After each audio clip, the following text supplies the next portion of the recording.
তো ওয়েলকাম বন্ধুরা, jobs news RM YouTube চ্যানেলে। তো বিইসিআইএল এর তরফ থেকে একটি নতুন ভ্যাকেন্সির নোটিফিকেশন রিলিজ করা হয়েছে।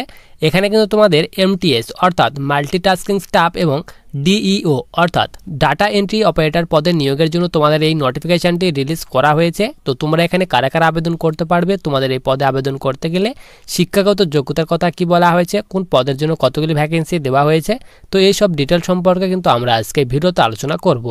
তো সবার প্রথমে তোমরা এখানে দেখো, তোমাদের কিন্তু এখানে বলা আছে একই সঙ্গে মাল্টিটাস্কিং স্টাফ এবং ডাটা এন্ট্রি অপারেটর পদে কর্মী নিয়োগের বিজ্ঞপ্তি জারি হয়েছে।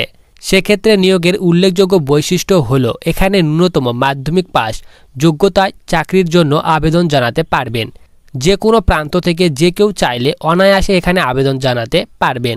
তো তোমরা কিন্তু এখানে সকলেই আবেদন করতে পারবে। এরপর তোমাদের এখানে বলা আছে তোমাদের নিয়োগকারী সংস্থা, এখানে বলা আছে বিইসিআইএল এর পক্ষ থেকে এই নিয়োগের বিজ্ঞপ্তি জারি করা হয়েছে। তো তোমাদের কিন্তু এই নোটিফিকেশনটি বিইসিআইএল এর তরফ থেকে রিলিজ করা হয়েছে। এখানে তোমাদের পদের নাম এখানে বলা আছে একই সঙ্গে বিভিন্ন ধরনের পদে কর্মী নিয়োগ করা হবে। সেক্ষেত্রে এখানে বিশেষ করে দুই ধরনের পদ সম্পর্কে আলোচনা করা হয়েছে, যেখানে আপনারা ন্যূনতম শিক্ষাগত যোগ্যতার ভিত্তিতে আবেদন জানাতে পারবেন। যথা এখানে বলা আছে পদ মাল্টিটাস্কিং স্টাফ অর্থাৎ এমটিএস পদে আবেদন করতে গেলে তোমাদের এখানে শিক্ষাগত যোগ্যতার কথা বলা হয়েছে। যে কোনো স্বীকৃতি স্কুল বোর্ড কিংবা সংস্থা থেকে ন্যূনতম মাধ্যমিক পাস করা থাকলে এখানে আবেদন করতে পারবে। তো তোমাদের এখানে এমটিএস পদে আবেদন করতে গেলে শিক্ষাগত যোগ্যতার কথা বলা আছে মাধ্যমিক পাস। সিম্পলি তোমার যদি মাধ্যমিক পাস করা থাকে তাহলে কিন্তু এখানে আবেদন করতে পারবে। এরপর তোমার এখানে শূন্য পদ, তো এখানে এমটিএস পদের জন্য টোটাল এখানে 145টি ভ্যাকেন্সি দেওয়া হয়েছে।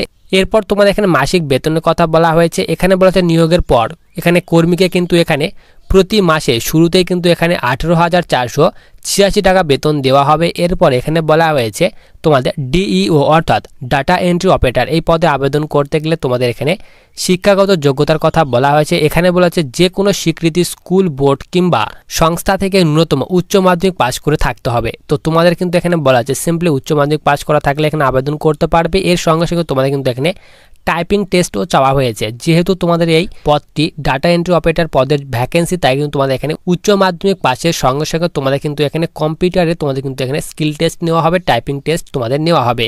এরপর তোমাদের এখানে ডাটা এন্ট্রি অপারেটর পদের জন্য টোটাল ভ্যাকেন্সির কথা বলা হয়েছে। এখানে বলা আছে সব মিলিয়ে তোমাদের কিন্তু এখানে 100টি শূন্য পদ রাখা হয়েছে। এরপর বেতনের কথা বলা আছে, এখানে বলা আছে 22,516 টাকা থেকে তোমাদের কিন্তু এখানে বেতন স্টার্ট হবে। এরপর তোমাদের এখানে বয়স সীমার কথা বলা হয়েছে। এখানে বলা আছে বয়স সীমা সেভাবে উল্লেখ করা হয়নি। সেক্ষেত্রে প্রাপ্ত যে কেউ এখানে আবেদন জানাতে পারবে। তো তোমাদের কিন্তু এখানে বিশেষ বয়সের কথা কিন্তু এখানে উল্লেখ করা হয়নি। তো তোমরা এখানে ধরে নিতে পারো 18 থেকে যাদের বয়স 40 বছর বয়সের মধ্যে তারা কিন্তু এই ভ্যাকেন্সিতে আবেদন করতে পারবে। এরপর তোমাদের এখানে আবেদন পদ্ধতির কথা বলা হয়েছে। এখানে বলা হয়েছে বিইসিআইএল এর অফিসিয়ালি অনলাইন আবেদনের লিঙ্কে ক্লিক করে অনলাইনের মাধ্যমে আবেদন করতে হবে। এরপর এখানে 1 নম্বর বলা আছে অনলাইনে আবেদনের লিঙ্কে ক্লিক করে নিজ নিজ যাবতীয় তথ্য দিয়ে অনলাইনে রেজিস্ট্রেশন এবং ফর্ম ফিল আপ করুন। এরপর 2 নম্বর বলা হয়েছে এক্ষেত্রে নিজের নাম, অভিভাবকের নাম, জন্ম তারিখ, বয়স, জেন্ডার, ঠিকানা, ক্যাটাগরি, শিক্ষাগত যোগ্যতা ইত্যাদি তথ্য দিন। এরপর 3 নম্বর বলা আছে রঙিন পাসপোর্ট সাইজ ফটো, এরপর সিগনেচার এবং অন্যান্য গুরুত্বপূর্ণ ডকুমেন্ট আপলোড করতে বললে এক এক করে আপলোড করুন। এরপর তোমাদের এখানে 4 নম্বরে বলা হয়েছে সবশেষে সাবমিট বাটনে ক্লিক করুন এবং আবেদন শেষে আবেদনের কাগজটি প্রিন্ট আউট করে সঙ্গে রাখবেন। এরপর এখানে বলা আছে আবেদনের সময়সীমা। তো তোমরা কিন্তু এখানে আগামী 12/6/2024 তারিখ পর্যন্ত তোমরা কিন্তু ভ্যাকেন্সিতে আবেদন করতে পারবে।